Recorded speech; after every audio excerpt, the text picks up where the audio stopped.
Assalamualaikum warahmatullahi wabarakatuh. Bismillahirrahmanirrahim. Alhamdulillahirabbil alamin wassalatu wassalamu ala asyrafil anbiya'i wal mursalin wa ala alihi wa sahbihi ajma'in. Allahumma shalli ala sayidina Muhammadin wa ala ali sayidina Muhammad. Rabbi shrah li sadri wa yassir li amri wahlul 'uqdatam min lisani yafqahu qawli. Amma ba'd. Alhamdulillah, kita sambung lagi tadabbur dan tafsir surah Al-Hujurat. Jadi untuk siri ini kita akan masuk kepada ayat 6 hingga 9. Kita akan ambil pada petang ini pada siri ini hanya ayat 6 saja. Ayat 6 hingga 9 ini adalah ayat yang mengandungi banyak pengajaran yang wajib dijadikan pegangan oleh orang-orang Islam dalam kehidupan mereka. Ini untuk memastikan perjalanan hidup setiap muslimin benar-benar mengikut jalan Allah Subhanahu wa taala dan hidup dalam aman dan sejahtera. Baik, kita lihat ayat 6. A'udzubillahi minasyaitonirrajim. Ya ayyuhalladzina amanu in ja'akum fasikum binaba'in fatabayyanu an tusibu qauman bijahalah fatusbihu ala ma fa'altum nadimin. Wahai orang yang beriman, jika datang pada kamu seorang yang fasik dengan membawa suatu berita, maka selidiklah terlebih dahulu agar kamu tidak menimpakan suatu musibah kepada suatu kaum tanpa mengetahui keadaannya, iaitu keadaannya secara jahil. Maka dengan sebab itu jadilah kamu antara orang-orang yang menyesal. Baik, surah Al-Hujurat ayat 6. Jadi turunnya ayat ini ada sebabnya, ya, ada asbabun nuzul. Itu lepas pun ada saya sentuh sedikit tapi diulang balik, iaitu sebabnya ialah di mana Allah meminta orang beriman supaya berhati-hati apabila menerima berita daripada orang-orang fasik. Iaitu sebab nuzulnya ialah diceritakan bahawa Al-Walid bin Aqabah bin Abi Mu'id, seperti yang diriwayatkan oleh Sa'id bin Qatadah, bahawa Rasulullah SAW mengutuskan Al-Walid bin Aqabah supaya mengambil harta sedekah daripada Bani Muttalib.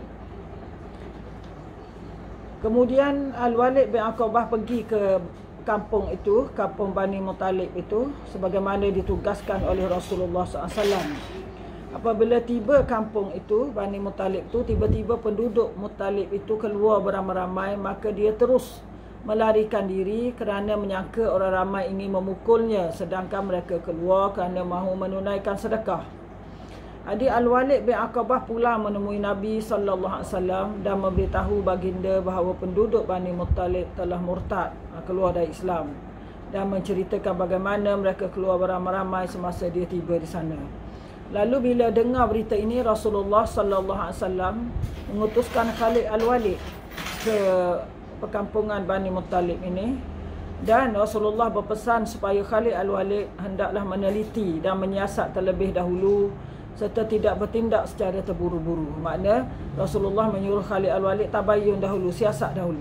Lalu Khalid pun menghantar sahabat mengintip, buat intipan. Pada masa itu kebetulan pengintip itu tiba di perkampungan Muttalib pada waktu malam, dan dilihat ketika penduduk kampung tidak menyedari kedatangan tentera Khalid Al-Walid. Pada esok harinya, pengintip yang dihantar masuk kampung dan didapati di sana ada azan berkumandang dan penduduk mendirikan solat. Ini menunjukkan bahawa orang-orang Islam di sana tidak murtad. Setelah tiba waktu pagi, Khalid menemui mereka dan didapati mereka masuk Islam. Lalu Khalid bin Al-Walid dan tenteranya pulang semula ke Madinah menemui Rasulullah SAW, dan akhirnya turunlah ayat ini. Allah menurunkan ayat ini, ya, ayat 6 surah Al-Hujurat. Baik. Jadi maknanya di sini apa-apa yang kita nak buat tindakan, kita tak boleh buat secara melulu. Baik, itu Nabi SAW bersabda, maksudnya at-ta'ati minallah wal ajlati minasyaitan.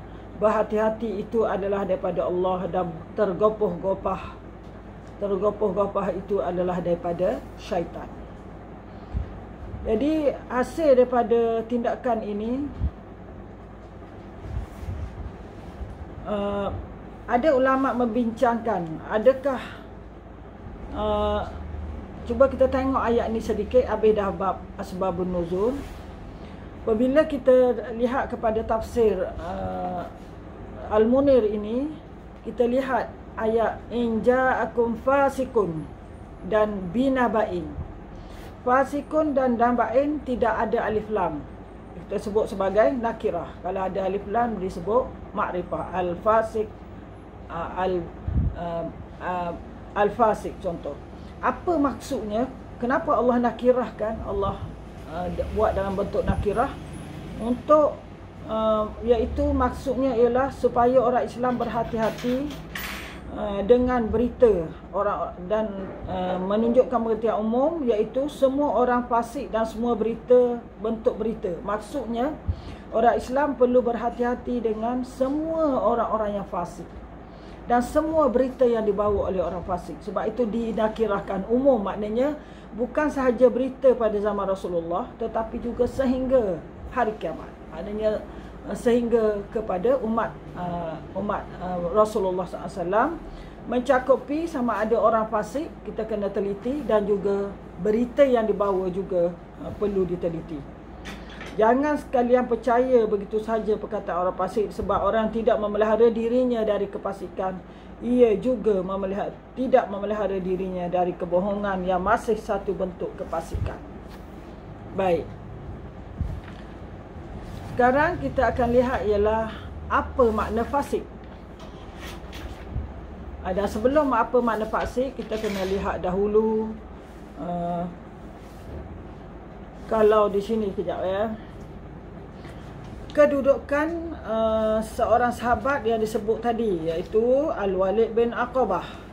Menurut majoriti ulama tafsir berpendapat Walid bin Aqbah adalah orang yang dipercayai di mata Rasulullah SAW.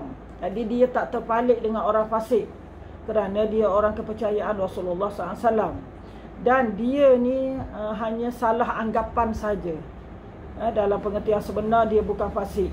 Dia hanya salah anggapan dengan akibat daripada mengambil keputusan dan menghukum secara tergesa-gesa. Melihat orang tu ramai, padahal orang tu ramai pergi kat dia nak beri sedekah, tapi dia ingat orang tu nak pukul dia. Jadi itu sahaja. Jangan pula kita fasikkan Walid bin Uqbah, itu seorang sahabat yang dipercayai oleh Nabi. Ayat ini diturunkan untuk sebagai pengajaran kepada umat orang-orang beriman dan juga kita semualah di zaman Nabi, dan juga kita semua zaman semua umat Nabi Muhammad sallallahu alaihi wasallam. Baik. Seterusnya kita akan lihat pula ialah pengertian fasik. Apakah makna fasik?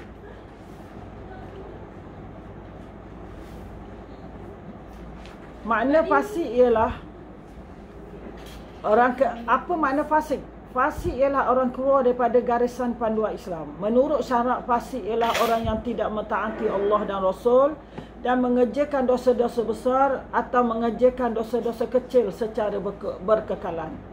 Fasik ni orang yang tidak ada karakter Islam, yang berterusan melakukan dosa besar, ya, dan juga berterusan melakukan dosa kecil. Orang yang maknanya orang yang berdosa besar dan juga orang yang tidak berakhlak. Fasik boleh dibagi pada 3 peringkat. Peringkat pertama, melakukan dosa besar secara sekali-sekala sahaja.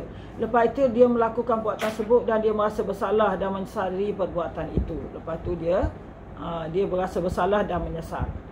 Yang kedua, melakukan maksiat dan dosa besar dengan bersungguh-sungguh. Beraya-raya buat maksiat tu, tak rasa itu sebagai satu dosa. Yang ketiga, melakukan maksiat atau dosa besar secara berterusan, di samping itu menganggap dosa itu buruk. Dia tahu dia berterusan buat, tetapi dia tahu dosa itu adalah perkara yang buruk. dan dosa besar, buruk dosa yang dilakukan. Peringkat ini dipanggil sebagai peringkat kufur. Maknanya engkar kepada perintah Allah Subhanahu Wa Taala. Yang kedua tu bahaya kerana bersungguh-sungguh buat dosa besar. Itulah yang paling bahaya sekali, ya. Baik.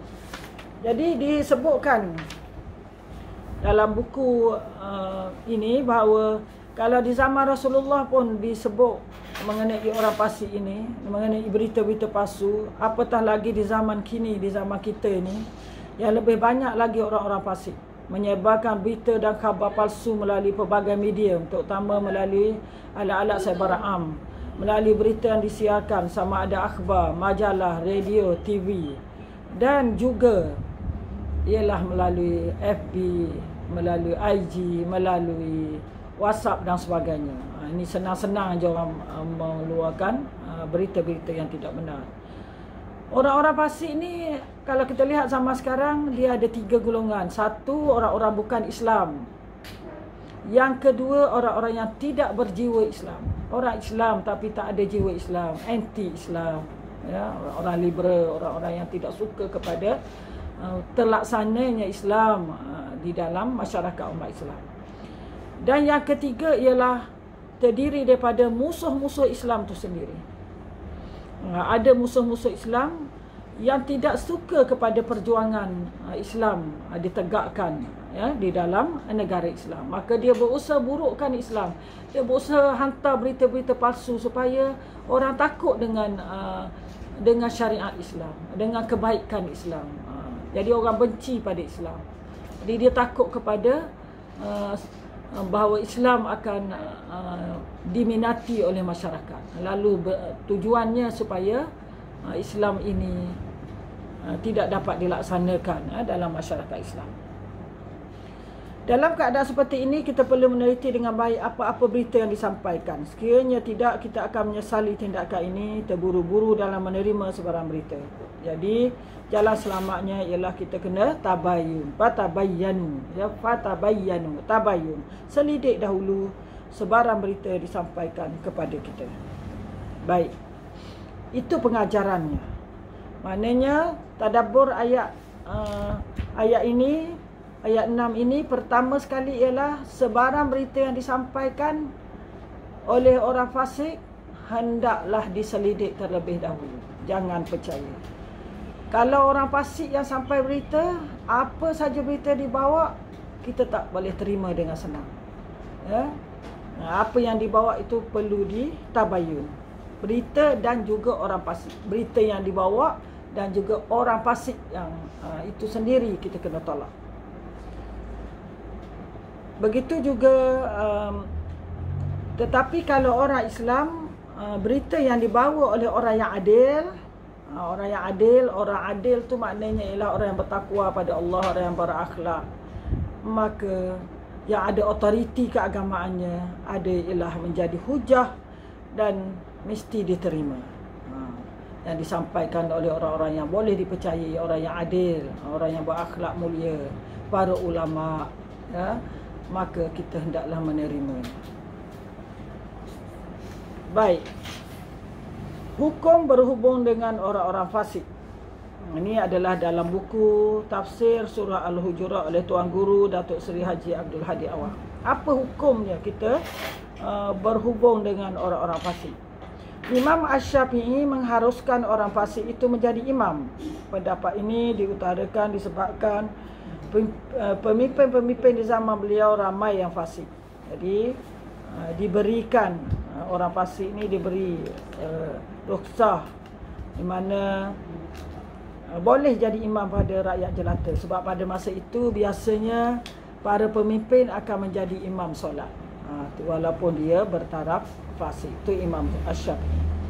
Sekarang ni kita pemimpin jaranglah jadi imam, sebab kita ada setiap masjid ada imam yang tugas khas oleh Jabatan Agama Islam dan beri gaji dan elang, ya.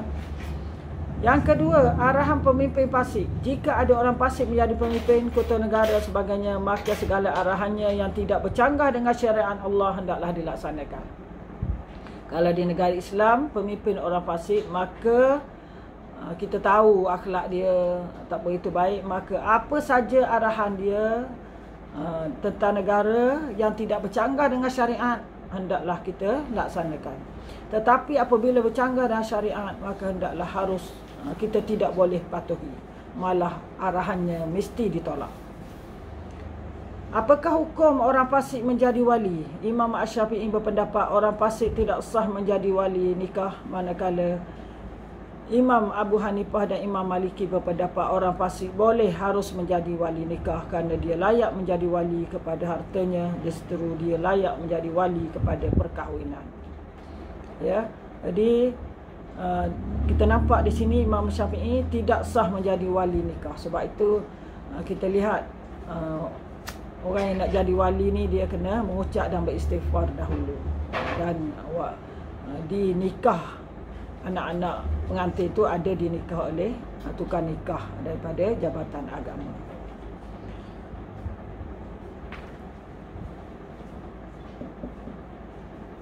Jadi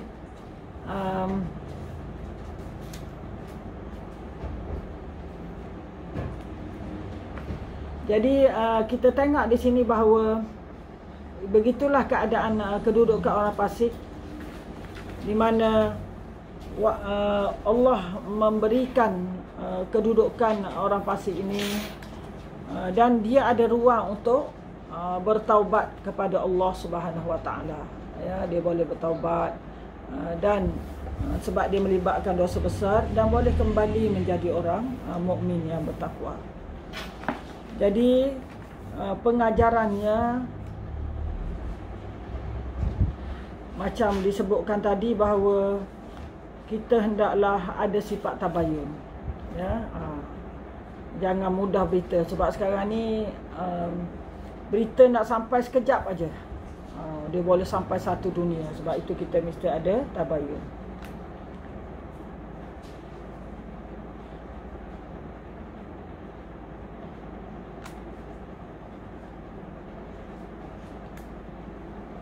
Jadi Ustazah rasa setakat itu sahaja. InsyaAllah kita akan sambung pada siri akan datang pada tajuk pula dah ayat ke-7, ya.